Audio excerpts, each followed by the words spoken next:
Lumière Kaboulo TV, Lumière Kaboulo TV, Lumière Kaboulo TV.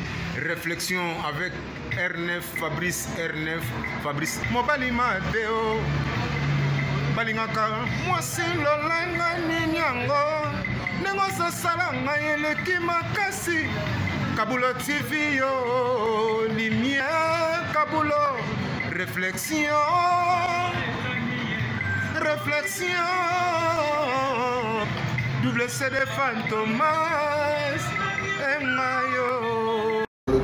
Il est là, il a toujours. Barbito s'abonne, chaîne les amoko. Ça c'est dit, ma beaucoup t'as un an s'abonner. Bon billet. Donc mon yango, na YouTube to zawana, moko gaga. Réflexion, trop bandela. Réflexion, réflexion, lumière Kambolo. Yangwana, balai qui est ça la biso bien. Tous en ciment pour. Et c'est la G. Bongo. Toujours. Réflexion, Lumière Kambolo TV. Chaîne Zamoko, vous s'abonnez, vous avez cité Lumière Kambolo TV. Bonjour, Nabiso Banso.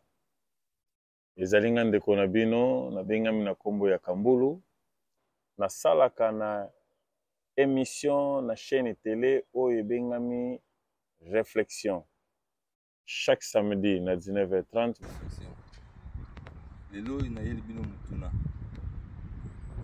olanda mutuna na ngai yo ozaka na poto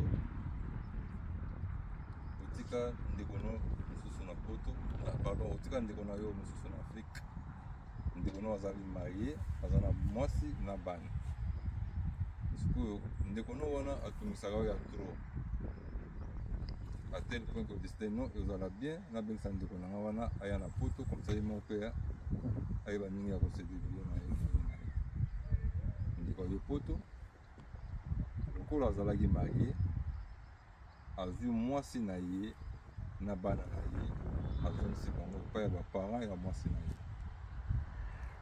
ntango ndeko ye poto litan oyo azokoluka mwasi ndenge atikalaki na Afrique akomi kosala mobulu abebani na baparent na ye voire même na bandeko ne pop oyo babotama na ye oyo babandi kosepela te ke ndeko na bango wana asalaka mobulu alo yo oyo ozalaka na poto oyo obengisaka ndeko na yo oke vacances na Afrique